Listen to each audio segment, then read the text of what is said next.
What to write your book about. Hey there, it's Brian from Hope Books. And in this video, I'm going to walk you through the process of deciding what your topic of your book is going to be. Short story is this right here. Write about what you figured out.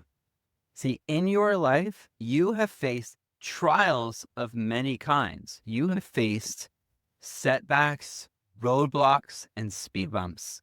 And yet you're still here. You're watching this video right now, which means that you figured something out. And there is the you of 5 years ago or 10 years ago that wishes that the you today could go back in time and say, watch out for that. Watch out for that relationship. Watch out for that investment. Watch out for that job. Watch out for that habit or that behavior.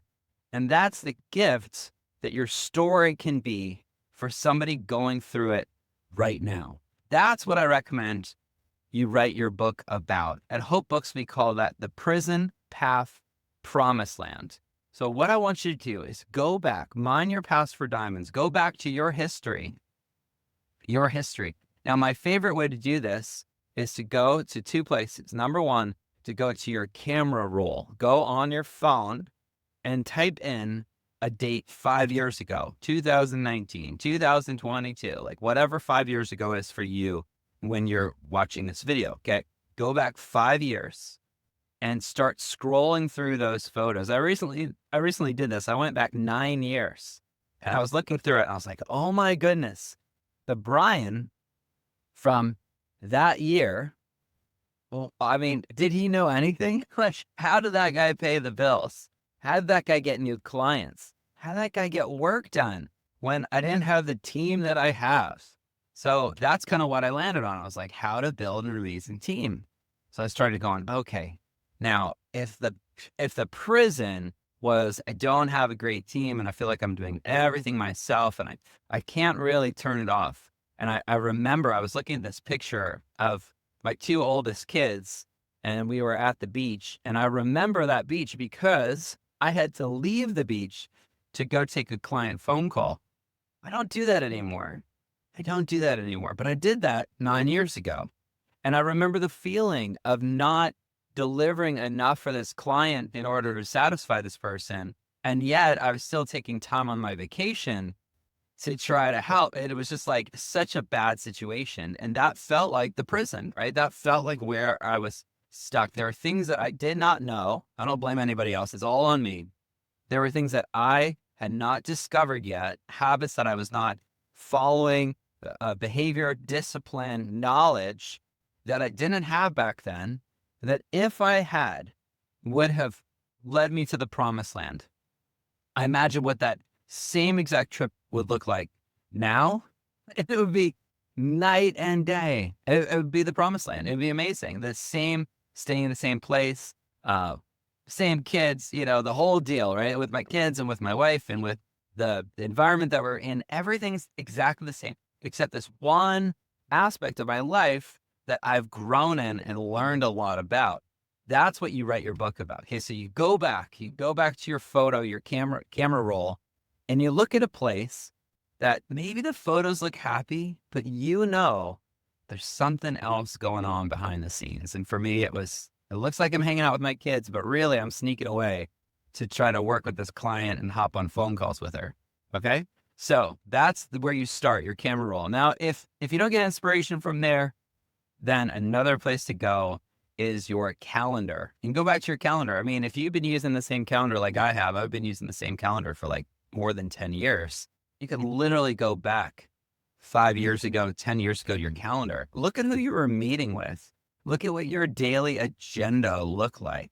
And if you don't have either one of those, you want to get it even more rounded out, you go photos, you go camera roll, and of course you could also go to your journal. And some of you watching right now, like that's your go-to place anyway, right? You write in your journal. Go back to your journal from 5 years ago if you can find it. So some of you have and that's you typing me in the comments.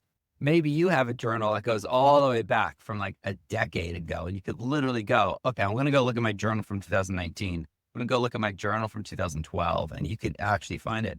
Read through it and picture, what was it like? What were you praying about? What were you worried about? What were you concerned about? What were you hopeful?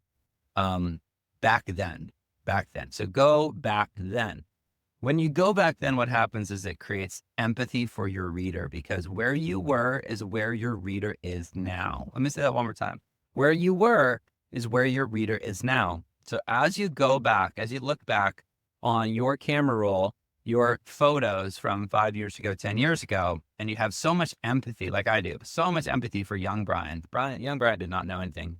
I go back and I'm like, oh my goodness, man, I feel for you, man. I feel for you. If you only did this, if you only did this, if you only did this. And then here's the fun part. The life you're living right now is the dream you had 5 years ago. The life you're living right now is the dream that you had when you were stuck. It might not feel that way, because guess what? New level, new devil. Like right now, you are stuck at a new place in your life. But this place you were stuck 5 years ago, of course you're not stuck there anymore. It doesn't make sense that you'd be stuck there. And if you still feel like you're stuck there, you learn to live with it. So that's a promised land for some people. It's just learning to live with the chronic pain. But you probably got out of pain and are living in the promised land, or at least on your way to the promised land in a specific area of life. Okay. So the second step is to look at your life today and say to the reader, it is possible. It is possible for you to go on vacation and not have to take client calls. It is possible for you to batch your work and do your work before a vacation, or it's possible for you to build a team so you never have to work during vacation. You only get to do the fun things, which is what I did this last summer. I was able to still work because I love working.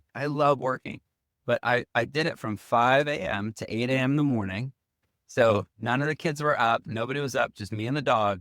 And I actually did some deep work. I worked on my first picture book, and I finished my first children's novel. How fun is that? So that's what I got to do while I was away. It wasn't the daily grind work. It was the deep, longer term work. Okay. So now we started with the prison. Then we have the promised land. So what's the book actually about? Well, the book that you're writing is the path from the prison to the promised land. What are the steps that you followed to go from stuck to success? What's the path? So for example, if I go back to the photos I was looking at was from 2016. So I go back to 2016 and I look back on those photos and I look back on that client and I realize, oh my goodness, one of my problems was X, right? One of my problems was I didn't have really good operating systems. So I needed an operating system. I didn't have good boundaries. I didn't have clear core values. I didn't have a team that I could hand off work. I didn't have a project management system. So I start to kind of go through what I didn't have back then. And then now I have all these stories. Every step I took is a story that you can share. Okay? Every step you took is a story that you can share, because you tried, and then you figured something out. And then, so you can tell your story of knocking on a door, and then one opens. You're like, oh my goodness, it opened. It was incredible. And then how did you learn to walk through that door? So for my story, I could talk about, building a team, and then I could talk about some of the hiring fails I had, and how did I finally start building an amazing team. I don't even try to take credit for it, because, it really is, our team is just so incredible. And I could talk about the difference between trying to build a remote team and actually building an in-person team, and the culture that we've been able to build, going from just a one person show to like a whole team that meets in person. Like that could be the book, right? And as I now have clarity, oh, who am I writing for? I'm writing for the person that was stuck in 2016. I'm writing for that solopreneur that has to leave vacation in order to do client work. You know what? The solution is they really need to build an in-person team. Oh, how do they even get there? That sounds like the promised land, but how do they get there? That's the book. So for you, you go back, you look in the mirror, you look in the photos from 2016, which is like a mirror to the past. And you look at it, you go, oh my goodness, I can't believe I had so much weight on me. Wow. And now look at me, right? So maybe it's fitness for you. Or you look back and you go, oh my goodness, I remember that was the night that he stayed at his parents' house because we were fighting so much. So you went from a marriage that you can't even sleep in the same room together to now where you're at. That's your story, right? Where you go from a discovery, right? I thought everything was fine, but in reality, my daughter was cutting herself. Whoa, like that's a real story. The nicher, the richer, the more specific, the more it's going to connect to your ideal reader. So what's one journey that you went through over the last 5 or 10 years? That's what your book is about. So if you want to know, what do I write my book about? You write it about your story of stuck. This is where I was stuck.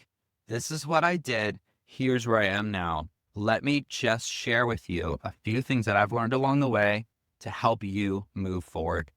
But what happens, my friend, is right in this book isn't about you. It's a kindness to your reader. It's like somebody who's hungry finding bread and then going to somebody else who's hungry and say, guys, I found bread. I found bread. It's over here.